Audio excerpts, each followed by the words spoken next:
Marcalmania, Marcalmania. It's Saturday morning and we're marking out on Marcalmania. Oh yeah! Welcome everybody to Marcalmania. What is up, people? Hello, everyone. Welcome to Marcalmania. James, Extreme Sarno, God of Thunder, Zeus King Dark, and our special guest, the Shaw Brothers Academy Professor. Yeah! And Helico's #1 fan, YYH. Yeah! Hello, thank you for inviting me here. What's up, everyone? Our pleasure, our pleasure, our pleasure. Thank you for coming, on as our expert in Shaw Brothers. Thank you. So how's everybody doing today? Everybody's good? Everybody's feeling good today on this Saturday, or what? Doing very good. Doing very good. It's a wonderful day.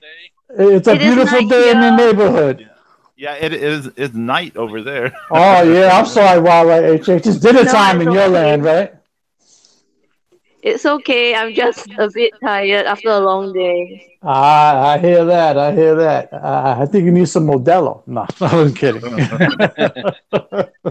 don't have Modelo here over in my country. We will ship it to you, damn it. We'll make that happen. I got a whole truckload from Papa Cueto. So there you go. I was just about to say, Zeus, get on that. The Papa Cueto. We can get you some. All right, guys and ladies. It was an interesting episode this week of Lucha Underground. I'm going to let you guys get into it, but I have to say this. I knew it was going to be a letdown because it was impossible to top the Mario Martinez episode. It was impossible. So I knew it was going to be a little bit of a come down. It was an okay episode. I thought the weakest match on the show actually turned out to be the best match on the show. And what I thought would be the best match on the show actually turned out to be the weakest match on the show. So I was like, okay, but it's LU. I went with it. I loved it, I was still marking out over Mario Mart holding the strap. I was disappointed that he wasn't there, but it's all good. But I'll let you guys take it away. Pedro? Oh, I passed it to Zeus as I typed this tweet. Well, Pedro, stop playing with yourself on the guitar. That damn cocaine habit. Go ahead. It's not a habit if you like to do it, okay? That's true, Zeus. That's true. It's my hobby. It's your hobby. It's your hobby. I mean, once again, I felt like this, like over a season ago, is that the Reptile Tribe would make a great trios champion, and I always, I was like, well, I'd love to see them against, the Rabbits, and after this past week, we might get to see that. Of course, I was hoping that Mala Suerte and Saltador would be still there, but who knows? They're not there this week. No. Instead, we get El Bunny. El Bunny is pretty damn good. Mm-hmm. I mean, I think he's quite a bit better than Masquerita? Masquerita, yeah. Before we even get to that, what did you think of the actual match between the Reptile Tribe and Evilise and the crew? Once again, you got the great teamwork of the Reptiles, and they doing their thing against that crazy makes no sense trio of Exolicious and Joey Ryan the Dirty Cop and Evilise. Yeah. One of these parts does not belong here. But it's not Exolicious either. No. No. I thought the teamwork I thought the teamwork on both sides were excellent. I thought the match was kind of a bit of it was a little sloppy for my taste. It was like they were trying too hard to hit certain spots and it wasn't coming off clean. Now, here's my gripe. I was so excited to see the White Rabbit come out. Okay? I was so excited to see the White come out that I didn't want to see the match. You just wanted to see him come in and Saito people. Right. Exactly, Zeus. Exactly. Just come in and destroy everything. I was trying to look at different angles on my TV because I didn't want to see the match. I wanted to see what was happening at the top of the stairs. You know, that's a legit point, I feel, because once they came out, that was more interesting, really, in a way than the match. Because then you're like, well, you know, there's not going to be like. It's like you're adding the sort of the crisis before the match. And so you know, like the match isn't like the result isn't really that important because people aren't involved. It was at that point the whole match became irrelevant because all I wanted to see was the Rabbit Tribe come down. You know, that's all I wanted to see. I don't want to see the match anymore. So I was like, oh. Oh, yeah. I mean, you know, because, you know, we've all been jonesing for Killer Kross to show up for, you know, a couple of years now. So, you know, him really getting into this, you know, the White Rabbit thing and kind of making it a part of him, plus the way he, you know, he tweets and everything about, you know, how you know, these different facets of his personality on social media, you know, really, he's a very compelling wrestler. I mean, he's just fantastic. You just want to see what he does next. I did like the TikTok thing, the post-match. Yeah. Everything in the post-match was all good. Right. Everything was all good, but I felt that the actual match actually lost the zest. Because I wasn't interested in what was happening in the ring. I wasn't interested in what was happening outside the ring. I wanted to see what was going on top of the stairs. Right. Well, I wanted to see, you know. Another thing is the face trio. Just they don't have anybody to really. They don't have a great foil. They don't have anybody that you really hate against them that's really opposing their personalities. You know, there's nothing unifying them against the reptiles so much because the reptiles are going to be the reptiles. You know, why'd you bite me? Because I'm a snake. That's why. Right. You know? Yeah, there you go. So, see if you could penetrate the snake style. Okay, sorry.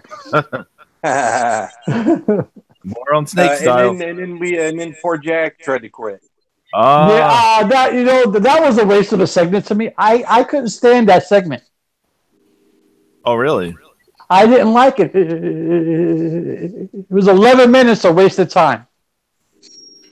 It was like, okay, he's trying to quit. And what was the point? I think the point was they're increasingly going to put up resistance as they get sacrificed, leading up to, I'm assuming, Mundo versus Matanza. Okay. You could have did that, you know, in 5 minutes, not 11. And I think maybe they wanted to let Jack talk a bit, because that's like one of his main strengths, right? Right. Talking. Oh, he's great. I love him on the mic. I love him. He's good on the stick. It just didn't fit to me. It just didn't fit. I'm like, okay. And then here comes Matanza. I'm like, okay, this should be interesting then. And then it wasn't. I was like, okay. Well, you know, outside of, I really didn't enjoy any of the matches except for the nunchuck match. Now, that's my point I was trying to make earlier. I thought that was going to be the worst match on the program. It turned out to be the best one of the show. Yeah. Just with the worst ending. Yeah, I hated the result. That ending was horrible, but it was a good match nonetheless. Yeah, the match was super good, but it was a bad finish. I agree, Zeus. It was a bad finish. Yeah. I mean, it's like, they had a match in WCW. It was like Vader and Steve Austin against Flair and Arn Anderson, and Vader and Steve Austin lost, but then Vader beat Arn Anderson and Ric Flair by himself a couple weeks later. Like, that doesn't make any sense. Vince Russo School of Booking. It's going to be all right. Way before that. Yeah, I know. That's like Kip Fry and shit. Kip Fry. Wow. So, what were you going to say, Huawei? Yeah, I was trying to say that if you guys have Instagram, you have seen that how Aerostar apologized for not being good enough. He left a message Instagram page by saying that he wasn't good enough, he lost to someone who's better, and that's Jake Strong. It was quite a sad message, a very long message. Wow, look at that. Oh, wow. Aerostar selling the result. Aerostar selling it, yeah. Kayfabe is not dead. I love Aerostar. Oh, well, yeah. He's. I mean, him in the ring is magic. I mean, him and Drago have. Just, that's a whole. And it's interesting because he tweeted something today about getting everything like moving forward, and he tagged AAA in the tweet. So I hope he's not getting fed up, because he's one of the really best talents that's in AAA. Yeah. They always have him and Drago lose in those. Anytime they have those AAA like tag matches, it's like, okay, they're going to show up and they're going to lose, and all of us are going to complain about it. As long as it's not Vampiro booking, I'm happy. Okay. Oh, it does. I know.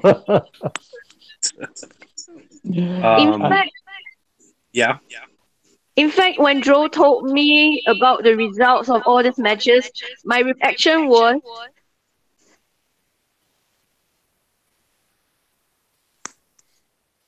yes. With all those interventions coming in during the trios match, so it looked like AAA. It's all messy. She did say that to me. She did say like it sounds like a AAA show or something. It does. You know what? You're right. It was sloppy and very, very mixed match like a AAA show. Yep, exactly. Why? It's a good point. Yep. Because that's the thing. It's like when it was like 2 Triple Manias ago, and they had like they had Evans and Helico, and there's like three tag teams in a cage match, and it's just it was nothing but brawling. Yeah, sloppy. Yeah, sloppy. It's just brawling and beating and ripping, and it's just crap. I'm like going, you got all the it's like you got like yes, there was like 4 or 5. Yeah, it's like they had like 4 guys that were technically great in that match, and they're all just punching and kicking, and it's like a cat fight almost. It's like cat fight. Like Joey Styles, cat fight. Yeah. So Super Mania 23. Yeah. Damn, you remember? Mm-hmm. Yes, I'm his fan. And that was also the one where they had the Lucha Underground match that was oddly silent with the M and M that Marty the Moth, and Mil Muertes, 5 M's, right? And what was funny too is that aired before Marty lost his hair to Killshot. I mean, to Phoenix. Yeah. But his hair was already short and growing back at that point. So Mixed it's like messages. Yeah, it's like, well, what? Hey, what? So it's like, there must be a hair versus hair match. Yeah, it was a hair versus mask. So, what did you guys think of the main event? Well, I mean, you got 4 great guys, going crazy all over the place. Kind of like we were saying, it's a little sloppy, and then we had a run in with the Mac. To me, it was the best part of the entire show. Rest in peace, motherfucker. Yeah, that was awesome. That's gimmick infringement. I'm not scared of you no more. Yeah. I feel the point of that main event was not actually the match. Which is the sad part, right? Because you see those 4 names, you're like, this should be awesome. But as soon as I saw it was starting at maybe 51 that's my minute, point, Pedro. That's my point. Because you wasted 11 minutes in that opening thing with the whole thing with Masanza, where you could have gave that main event a good 20 foot, a good 20-25 minutes. Because it deserved it. But those 4 guys in the ring, have to have that time to show what they can do. And not chopped up to 6 minutes. Yeah, and that's like, it seems to be like a classic bad booker move is to put too much meat into the opening stuff. Yeah, it's like I was telling somebody the other day. It's like Great American Bash 1989. It's like they had a match. It was like 14 minutes of Bill Irwin and Brian Pillman. Brutal. Bill Irwin. I mean, 14 minutes of Bill Irwin in a singles match is way too long. I only do 4 minutes of Bill Irwin. Okay, I don't want to do 14. I mean, because it's not like they were ever going to do anything with Bill Irwin. Right. I mean, he was just a fill-in guy. I mean, he's a capable dude, but he had like 0 mic skills, and he just, it's just like, okay, well, but that's the way that went. So, see, that was my whole point. It's just kind of yeah. No, I'm sorry, Zeus, go ahead.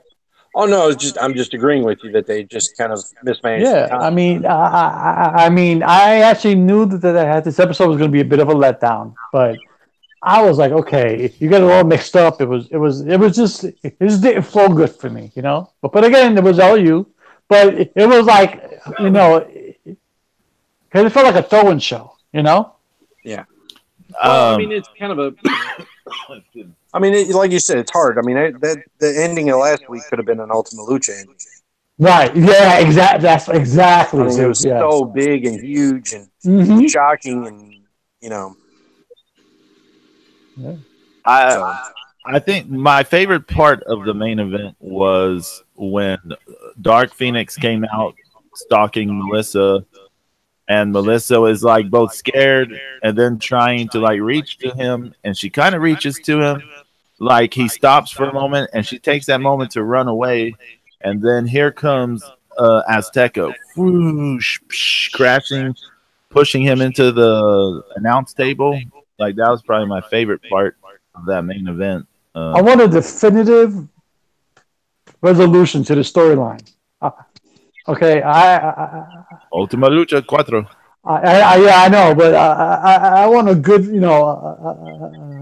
don't want a cop-out finish to the storyline, because I want to really see with the whole thing with Phoenix, Melissa, and Junior. You know what I'm saying? Yeah. What's it called? What's his face? What's his face? Excuse me. Oh my god, I can't believe I said that. Zero. No, Paul, you got too many names. What's his face? Zero? Oh. Please forgive me, Zero. Conspiracy theorist. What's his face? Oh shit! Oh, I'm so sorry. But make a Twitter profile called. That's his new name. Whiff. What's his face? Whiff. Yeah. He was saying that Melissa needs to like have a conversation with Aerostar about how all this went down. Or she could do like in South Park. I have a seance. Oh my God, Zeus! I want my amulet back. This didn't work right. Yeah, it didn't work right. Yeah. I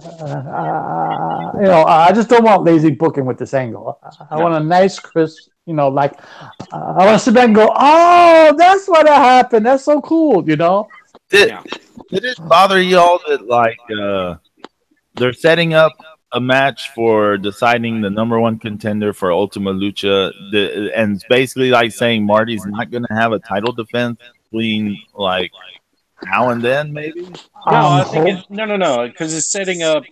It's like setting up like a big pay-per-view match, right? It's saying that they're gonna fight the champion, whoever it will be, right? Exactly. And as it stands, it is Marty the Moth. I hope they keep the belt on him until the rest of the season. I really do. I really do. He deserves a run. So, because and they may decide another gift of the guys champion between now and the end of the season too. Yeah, right. I was just about to bring that up. Yeah, but it was good stuff. It was all right.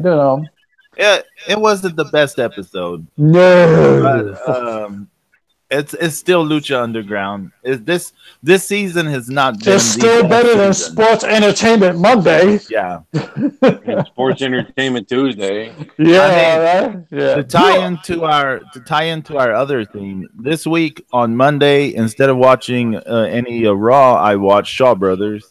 On Tuesday, instead of watching any SmackDown, I watched Shaw Brothers. You was a savage this week with Shaw Brother movies. On Thursday, instead of watching Impact, I watched Shaw Brothers. So the only day I watched was Lucha Underground. So. Tell me if you can hear this.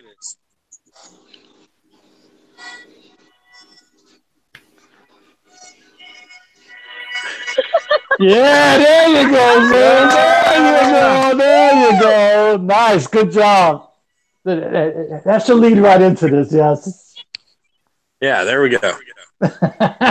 Nice. That's the famous Shaw Brothers intro because we're going to talk Shaw Brothers. Yes. Now, me growing up here in North Carolina, my exposure to Shaw Brothers was one of our first independent stations that we had in the area. And, they would show, the movies, chopped up and dubbed, and badly dubbed. Yes, but well badly dubbed. Right, exactly. Yeah. Yes. Awesomely bad dubbed. Oh yeah. And, so they would, they only had about, I'd say they only had about 30, 35 of the Shaw Brothers movies in their arsenal, and and they would switch it to horror movies sometimes and different things. But yeah, so that's how I got into Shaw Brothers, kung fu martial arts. It was basically for me. It was like over in New York, it was Saturday afternoons at 3:00 on Channel 5, and they played the same 3 movies on a cycle. It was a Kid with the Golden Arm, it was the 5 Fingers of Death, and there was the 5 Deadly Venoms. So I actually grew up watching those 3 movies. I didn't even know Shaw Brothers were existed. No, all I remember was the sound effects. And that's all we did in school all day long on a Monday. Okay, I started running around chopping the shit out of people. See if you can take my notebook to class. Yeah, that's all we did. That's all we did. And I loved it. I loved the growing up. And then as I got older, I started finding out, I was doing research about the original Mandarin versions and, this version, that version. And then it opened up the entire library to Shaw Brothers movies. And I was just engrossed in it. I loved it. And one of my favorite movies of all time. It's stupid, it's cheesy, it's horrible, but I can never get enough of it. It's a Super Inframan. And Inframan is the most brutal ripoff of Ultraman you can get. But it is the most fantastic movie I've ever seen in my life, and I can't get enough of it. I can't. And it just happens to be a Shaw Brothers movie. I love it. That's it. YYH, what is your story with Shaw Brothers? What's my story? Hello? Yes. Yeah. Can you hear me? Yes. Yeah. Okay, my story. Let's see. I don't have this movies when I was growing up on a daily basis, but every now and then they would show this old movies when I was growing up. So we watched them in original Chinese. Then over the years, they didn't show it anymore until one day my father brought back a DVD of the Crippled Avengers, and that was more than 10 years ago. And wow. My jaw just dropped. My eyes popped when I saw the final epic scene. Yes, a human cartwheel. It was amazing. Then from there, I just continue watching. Then wherever I can, I go and buy the DVDs. And in fact, I was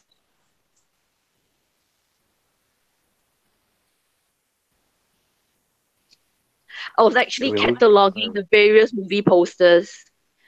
And these movie posters included Shaw movies. So you'll read the synopsis and you'll go, wow, this movie is great, and you want to see. And it just keep on searching, and there you go. Yeah. YYH is marking out on Shaw Brothers. Yeah, I love it. Yeah. James, was your introduction of Shaw Brothers this week? What happened? You talking about me? Yeah, you. How many? I mean, Pedro. He saw about 417 movies in 3 days. Yeah, he was nuts. No, well, I watched a bunch of the kung fu movies growing up on the Saturday mornings. I couldn't have told you back then, specifically what company did what. So, no idea on that. But yeah, this week I did a deep dive on the Shaw Brothers films. A deep dive? That's an understatement. It actually started a few weeks ago in a way because YYH and I had been talking about this for a while about doing this episode. And I saw on El Rey, what was it, the 8-diagram pole fighter a few weeks ago. That is awesome. Was that who's in that one? Garden. I can't. Gordon Liu, or however you say his last name. Yeah, Gordon Liu. Gordon Liu. Yeah. Gordon Liu's the master. Come on. Yeah. Now, see, when I was growing up, my favorite of these movies was easily back then I knew it as Return of the Master Killer, but it's a Return to the 36 Chambers. Right. That's a classic, yeah. So I was that was like my favorite of those movies when I was growing up. But I watched that last night, but in Cantonese. Okay. Oh, nice. Don't laugh. Don't laugh. I'm gonna give you a little. There you go. Thank you, YY. Thank you. I was about 15, 16 years old, and for Halloween, we were trying to get dressed up something different. Everybody's going as Batman, Superman, blah, blah, blah. I wanted to shave my head, and I wanted to put the dots on the top of my head. I wanted to be a Shaolin monk. That's awesome. My mom kicked my ass because I wanted to shave my head and put the dots in it. Did you try to burn your head? I was going to try to do it, but I never got the opportunity. Thank God. They're like, I want to be a Shaolin monk for Halloween. They're like, shut the hell up. Brutal, I know. But everybody grew up on I grew up on those movies, and I love them. I can't get enough. But Pedro, you are a savage. Like, how much cocaine did you sniff to watch 192 movies in 4 hours? I don't. I saw a lot of movies this week. I don't know why I did so much prep. But they were good movies. So I mean, you can really get into these movies. And I saw a wide range, I feel, of these films. Yeah, see, like me, like I'm so Venom mob intense. Right. 5 Deadly Venoms. There it is. Oh. And the the Venom mob films, are they're definitely my favorites. I mean, 5 Deadly Venoms, Chinese Super Ninjas, or they also call it 5 Element Ninjas. Yeah. Those are, and Masked Avengers, Crippled Avengers, those are, right there. Those are some of my top ones. Yes, they are my top ones too, but people need to know that there's actually more than just the Venom movies. It happened to be that American audiences are more familiar with Gordon Liu and the Venom gangs. There's actually Long, David Chiang, Alexander Fushen, and more. Have you guys seen movies starring these other actors besides the Venom gang? Of the in the Shaw Brothers universe? Yes. Not a whole lot. No, right. I mean,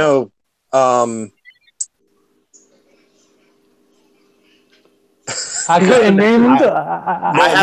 I couldn't name the actors, but yeah, I've seen different Shaw Brother movies that didn't have any of the Venoms in it. But I can't tell you who they are. I can't tell you. James and Zeus, have you all seen Vengeance? No. I don't think so. Oh my God. I watched it the other night. I had to watch it dubbed because it was on Amazon. It was the only way I could watch it. But I don't go crazy for watching the dubs now that I'm older, but it is amazing. It has beats almost like music. It has almost like a musical flow to it. And the visuals are incredible, and there's so much blood. There's so much blood in this movie. And then when you go to the finale, the hero goes to the finale dressed all in white, and you're like, oh shit! Like in Lucha Libre, you're like, oh shit! Yeah. There's gonna be so much blood, and there's like more blood than you can imagine. There's already been tons of blood, and this finale just has so much blood everywhere, and it's just incredible. I was like, oh. That sounds good. I might have to peep that. Yes, please go and watch it. It's one of my favorite movies, and it stars David Chiang and Long, and it's directed by Zhang Che, who is also the director of the Venom movies. In fact, you know that Zhang Che... He's my favorite director. Yes, he's my favorite director too. And you know that Zhang Che had a nickname called the Ketchup Director because he used so much ketchup for all his blood. His movies are so damn bloody good. Nice. So the Heinz 57 director. I like that. The Ketchup Director. Yes, in fact, before Zhang Che, most of the movies were heroine based. And that's why you have Come Drink With Me and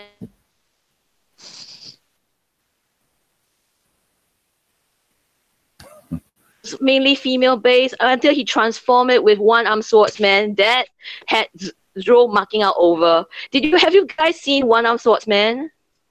Yes. I haven't. Zeus has seen it. It's excellent. Okay, have James seen it?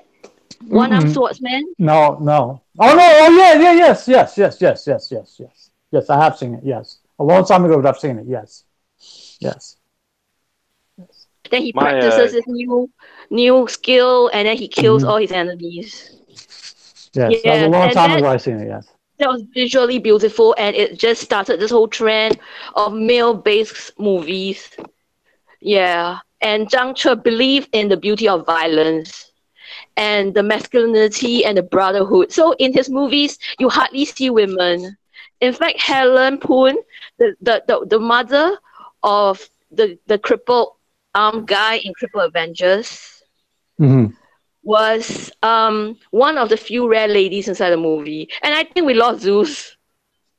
Oh no! Yeah, we're losing everyone. No.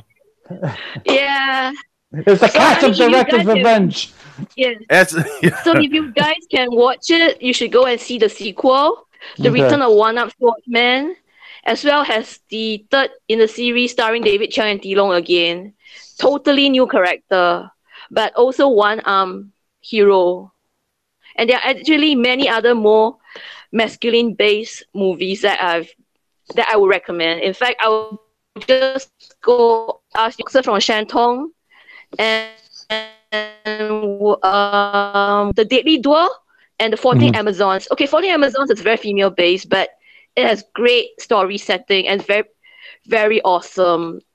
What's your favorite Shaw Brothers movie? Why? My favorite. Yes. Crippled Avengers, 5 Diagram Pole Fighter, and Vengeance. Okay. You can watch Crippled Avengers over and over and over, right? Yes, I watch it over and over again. And I was so freaking happy when I finally found the DVD after years of lamenting how I couldn't see it. In fact, there's a story behind how I had to watch Crippled Avengers. I said that my father brought back a DVD of Shaw Brothers movies, right? And Crippled Avengers was actually the third movie on the DVD. But when you go to the menu screen, you click on Crippled Avengers. It didn't go to that movie. It went into the second movie, which was, a soft porn wuxia movie. Nice. I had to see the whole punch movie just to get to Crippled Avengers. Good job, YY. Good job. You had to sit through a softcore porn. Nice. I did not go through the soft porn of dive of but the soft porn movie, I need to give credit to it. It stars Lily Ho and Yue Hua. It's set in a brothel. It's called Confessions of a Chinese Courtesan. Oh my goodness! Basically, it's about this lesbian prostitute who has been killing people, and Yue Hua plays this constable who falls in love with her and had to go and find out who's the murderer. YYH is giving credit to softcore porn. Yes. So YYH is officially backing softcore porn on the Markout Mania podcast. On Markout Mania. Oh my God. No. You know what the story? That is the only one I usually see. The story back in fighting elements inside. Yes, fighting elements inside. There's just lots of. It's not the XXX rated, so don't worry. Right. If we watch this movie, we will say the Shaw Brothers Academy professor suggested it. Yes, it is for our education. Please don't try this at home. Only other Shaw Brothers Academy professor supervision. You know, I was watching the 5 Element Ninjas the other night. Oh, that's awesome! And for the first time ever, all right. So it's like the first fight with the fire ninjas, and the one guy he's got the sword, and he stabs one of the fire ninjas in the chest. Well, it's a girl, and she's got on like a red fishnet top under her gi top, and you see her breasts and nipples and everything. I think that could have been the softcore porn stunt double, maybe. And I'm like, wait. How did I miss this? What was the name of this movie for educational reasons? 5 Element Ninjas. It's an incredible. It's a lots of blood.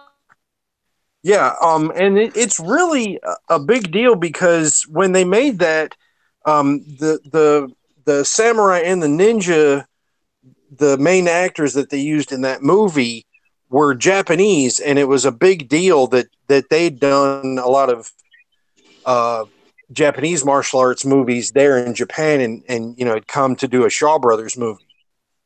Oh wow! That was for Heroes of the East, where they really have Japanese martial arts actor coming in. But the guy playing the Japanese ninja master in 5 Elemental Ninjas, he wasn't Japanese; he's Chinese. Oh, he was. He was Chinese. Oh, okay. Education. Yes. Always learning something here. Always learning something new on Markout Mania. Over the actors, in fact, not actors, the martial arts exponents from Japan, they were all Japanese, including the Japanese wife herself. She was a Japanese actress. Oh yeah, Heroes of the East. Authentic Japanese. Also, Shaw Brothers back to Lucha Underground. There's pictures of Katrina Carly Perez in a fishnet suit. Oh, that's based off of the girl that they rescue in 5 Element Ninjas, who's actually a undercover ninja. Yes. She's got this whole fishnet suit. Yes, you're selling it. For educational purposes, you should probably see that. Wow. You learn something new every week on Markout Mania. No. Here's something else, too. That softcore porn karate movie. No! Unbelievable. No. What are you going to say? I want to see somebody have sex with an iron robe. Yeah, come on, do that for me. Call him a day. Move your sword. No, move your fan. Don't hit my mask. Don't drop the joke. Lo Mang, who played the Toad in, and he was the blacksmith in Crippled Avengers, and he was actually one of the accountants at Shaw Brothers Studios when he finally was able to break into the business. You know, he'd been working on his acting and things, but like they said that he was like signing these guys' paychecks before he was acting beside them. Wow. And his style, his personal style, his Mantis style. Mantis style. Yeah, that's him. He swears like he came to New Jersey for a demonstration about 10 years ago, and he said that, you know, he looks like a bodybuilder. He says that he doesn't do anything except kung fu and like dynamic tension. Like he doesn't lift weights, and he looks, you know, for being like 65 years old, he looks incredible. That's some good stuff, man. Look at that. Wow. And then you know the guy that was the Scorpion in 5 Deadly Venoms, like he was one of the first guys that was like did a lot of dynamic kicking in Hong Kong cinema as well. Well, if you notice, all their bodies look they look like they don't have an ounce of body fat on them. No, it's all like, you know, like everything is tight. Everything is like, you know, it's I don't know the word I'm looking for, but it's you know, like it's just streamlined so well. Yeah, they are not Brian Cage. No. But you know, everybody's big on the you know. Here's my one thing. You know, I love technology. Is great. Everybody's into the Ultra 4K and stuff like that. You know, and you know, I'm a big audio video geek, and I just got a 4K transfer kit with the golden arm. So sorry, I was disconnected. No, it's okay, Why? And I popped it in, and the thing that I noticed that these movies cannot be watched in Ultra 4K. They cannot. Yes. Yeah. Because you see the groove from the mask and the sideburns, and you can watch the tape holding up the background sets of the fake sky. It's hilarious, but these movies they need to be seen on a VHS. And just go. What were you going to say, YYH? I was saying the Scorpion guy, he's Taiwanese and he's trained in Taekwondo, and that is why he uses his legs a lot. And in all the movies, he's always the one kicking. Whereas the lizard guy, the hybrid guy, and the centipede guy, the three of them are trained in Chinese opera, and that's why you always have them in the final scene doing all those flips and amazing gravity-defying moves. Whereas Lo Mang who is trained in a Manti style, he can't flip that much. So he always stays on the ground and just punches and punches, whereas the Scorpion guy just kicks and kicks. But together they make a beautiful dynamic. Yeah. As you know what's so great about these Shaw Brother movies? They hold up year after year after year after year after year. I mean, these movies are 30 plus years old, and you can easily watch them now and go like, wow, this is amazing stuff. And you never get tired of it. You just never get tired of them. Also, one of the signatures of Shaw Brothers movies that I think a lot of people miss out on is some of these action takes are 8 and 9 and 10 seconds long. Yeah, I mean, where they're fighting, and it that always like kind of brought you in and brought me in. It's like you really felt like that fight was happening, and now it's like it's like every single punch, every single kick is a different take, a different angle, and a different something. I mean, they don't have nothing and that anybody's done in any cinema, for action has ever done what Shaw Brothers done. And they said it would take them like 14 hours, 16 hours to get one fight scene done that lasts like 8 minutes. But I mean, still, it just, that's just one of the, really incredible things that's unique to the Shaw Brothers. Yes. In fact, these guys, they're all trained in real kung fu, and they don't need wires, and they don't have stunt doubles. Whereas actually, do you know that Donnie Yen has stunt double? And he has stunt double. And if you compare the action movies of now to Shaw Brothers, how amazing the Shaw Brothers movies are, and without them setting up this trail of action, violence, kung fu, all the subsequent kung fu guys wouldn't have made it out. In fact, Jackie Chan wouldn't have been even famous if not for the death of Fu Shen Alexander. He wouldn't have gotten his groundbreaking role in that Eagle. I keep forgetting the English title. The English title of that show. Yes, Snake in Eagle Shadow. Like that. Yes. No, Snake in Eagle Shadow. That is the first movie that Jackie Chan starred in, and it made him famous. Yeah, but I mean, that's a separate story of that's a separate story of Golden Harvest versus Shaw Brothers that we should leave it to another day, because this issue it's on Shaw Brothers. Right. No, I totally agree with you, YYH. I totally agree that all the kung fu movies now are good.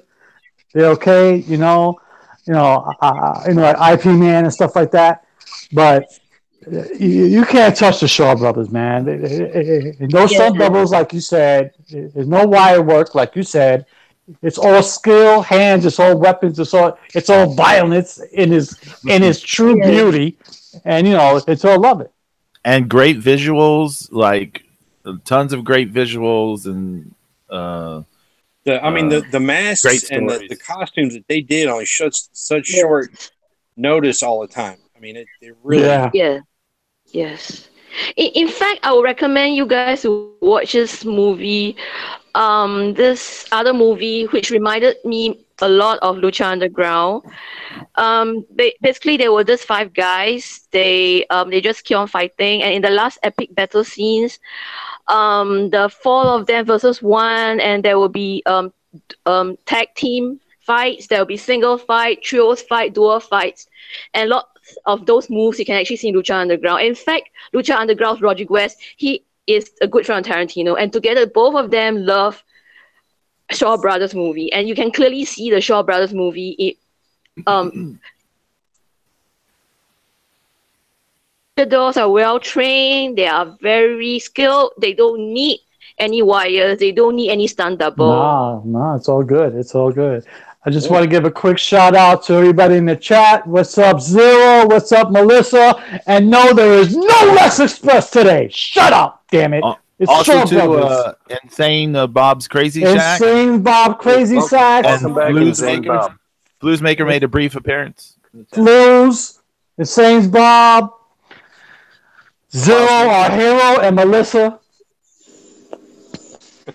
I'm sorry. I'm disconnected and I'm back. No problemo.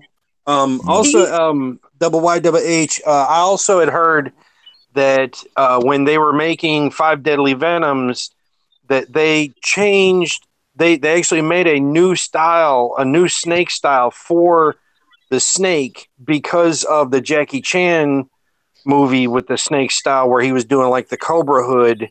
So they made the snake in 5 Deadly Venoms with the fangs on the one hand and the tail on the other. Is that true? I've not read anything about that, but I've not read anything about that actually. That was on the commentary of the Celestial version of 5 Deadly Venoms DVD. If that's what they say, then it should be true. That guy who played the snake, he can't fight at all. Now I know why I'm the snake. I'm like, I did have a little bit of boxing training when I was younger. A tiny bit. Pedro just hit him like 9 days later.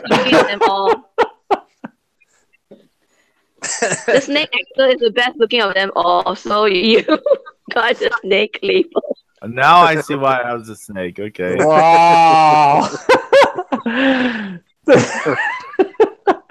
I was a Bill, and James is the hybrid.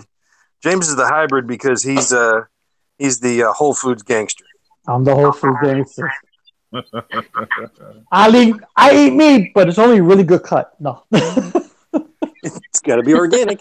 It's got to be organic. Organically fed. Okay. It's grass-fed veal now. Easy. Yeah. See if you can penetrate the lizard style. The tenderness. Yes. It's so funny. Pedro caught up. Pedro caught up to that 9 years later, and then we got YYAH. She's endorsing Shaw Brothers softcore porn. You just gotta love Saturdays on Markout Mania. Just gotta love it. I did not. It's okay, YY. It's okay. Oh my goodness. What is your absolute favorite? That movie wasn't totally porn. It wasn't totally porn. It wasn't totally. It was just a little bit. It's okay. It's okay. It's all right.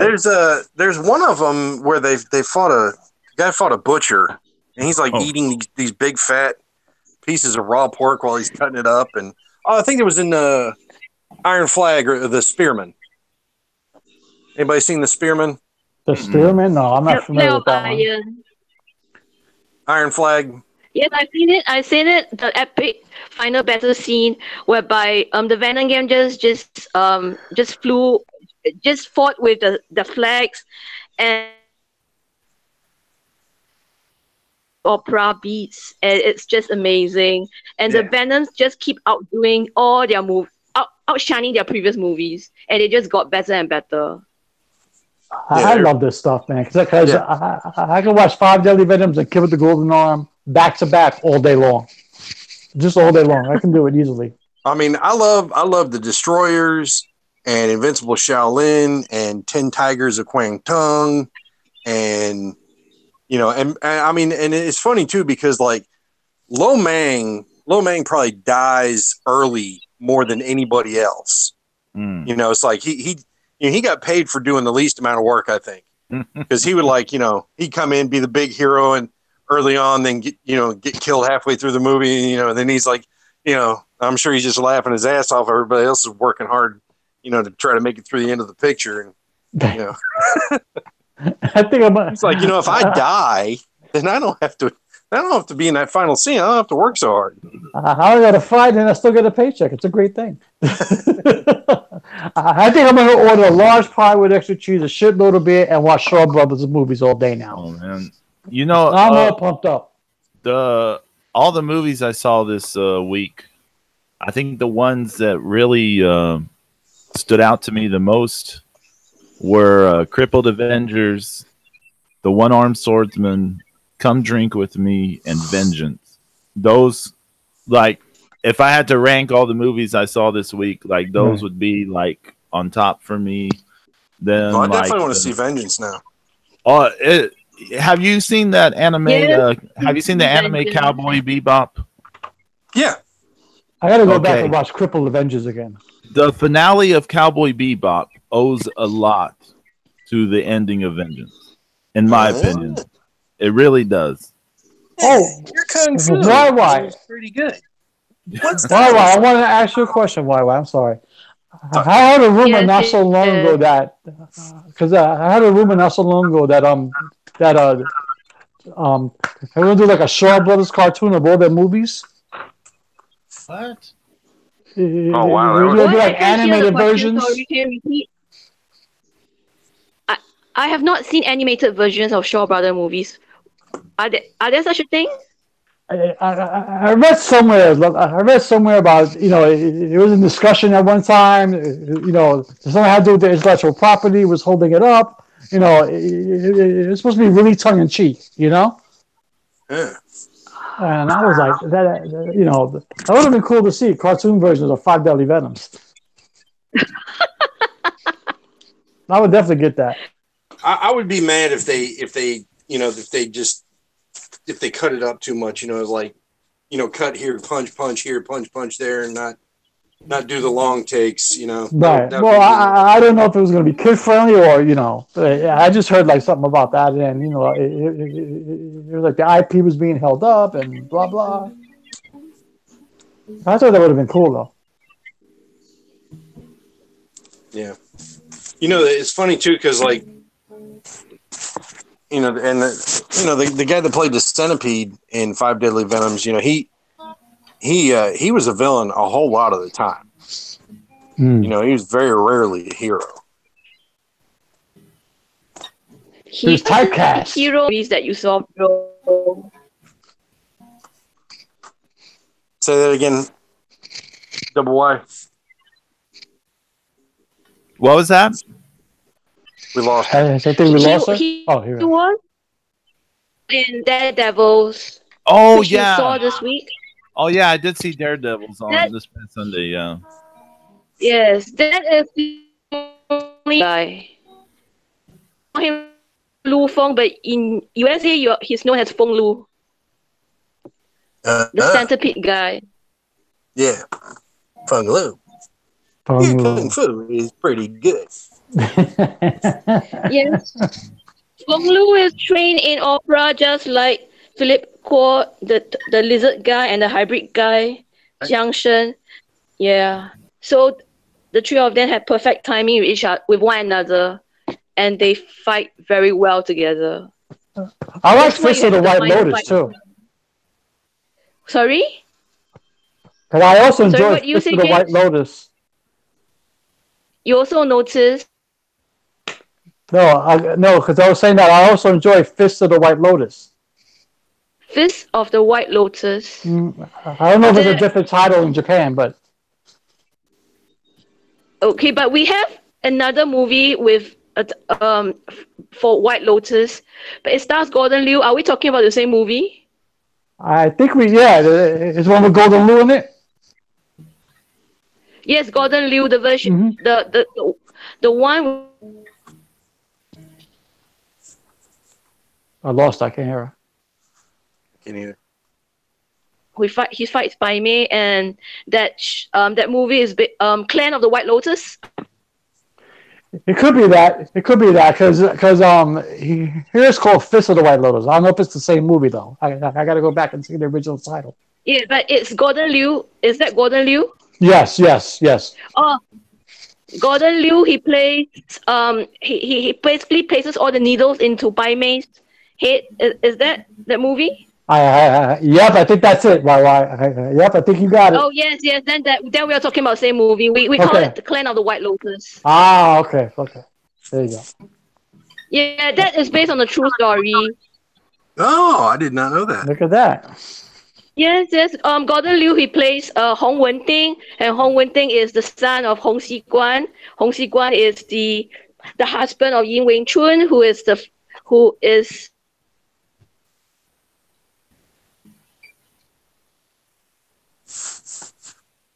practiced by Ip Man, who is Bruce Lee's teacher, and there the lineage comes here.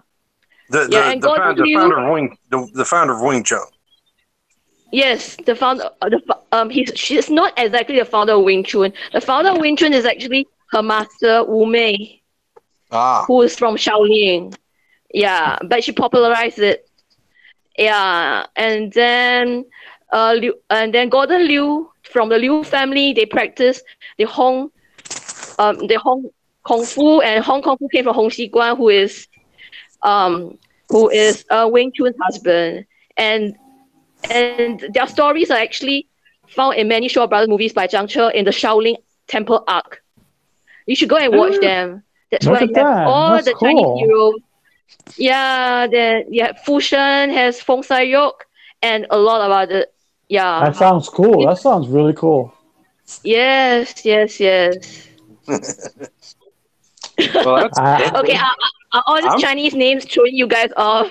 No, not at all. No, we like hearing them. We just don't know who they are. Right, exactly. I can read it. I can't. Hey, I can't pronounce them anyway, so I'm not going to try. I can barely read and speak English, so see, that's a great thing. That's the great thing about the Venom movies. You get to refer to everybody by, Right, exactly, Zeus, exactly. There's the student. There's there's the snake. There's the toad. There's the scorpion. There's the the master. Right, that's it. And the master, that was in that died at the beginning of 5 Deadly Venoms. He was a very famous actor as well, right? Double Y. The master, yes, Ching Miao. Yeah. He is a veteran actor, and he's the father of Jing Li, who is one of the main actresses in Shaw Brothers movies.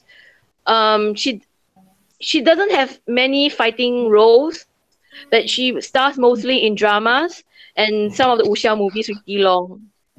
Yeah, and some of the modern shows with David Chiang and Chen Guangtai. Chen Guangtai is the one who played Hong Xiguan. Okay.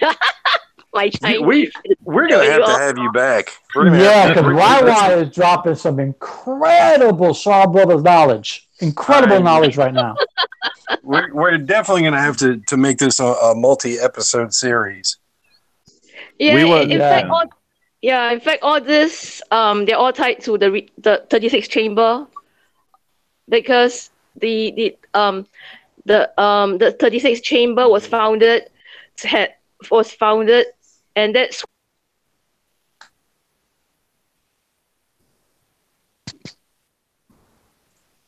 Wu Dynasty took over China. They burned Shaolin Temple, and the Wutang clan took over.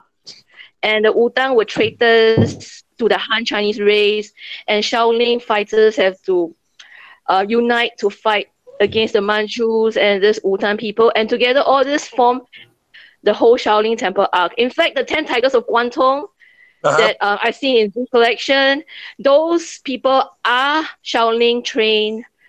Correct. Those are real characters. They are trained in the real historical characters who are from Shaolin. They're just passed down from they're just of a different generation, not your original generation who escaped from Shaolin Temple. But no, Hong Xiguan, they are part of the original generation that escaped from Shaolin Temple. And Shaolin Temple, by the way, is the name of another awesome show. And also stars the Venom gangs and secondary characters. What? You know when what? they were not yet famous. I'm getting my mind blown. That's it. I'm never watching a non-Shaw Brothers movie again. It has to be all Shaw Brothers. James, you have the opportunity right now to blow Yiki-kun's mind. Okay, tell her who you used to see at the barbershop. Tell her. Yeah. Okay. I used to live in Staten Island, YYHH, and I will always come across Method Man and the Wu-Tang Clan. Which guy? Okay. I can't hear you. Method Man and the Wu-Tang Clan. The whole Wu-Tang. The Method Man. The rappers that call themselves the Wu-Tang. Oh, okay. I will see the whole Wu-Tang Clan, and they would rap on the corner, drink and smoke. They were talking about all these kung fu movies all the time. I I would just say hi and bye because I don't want to get my ass kicked. Yeah, that's where they got their name from. And Aozie, he actually directed and acted in 2 movies inspired by Shaw Brothers. I think Man with Iron Fist or something. I would see Rizzo all the time. Yeah, I would see them all the time. Yeah, every time I went to go get my hair cut, there they were on the same corner. It looked like they were wearing the same clothes.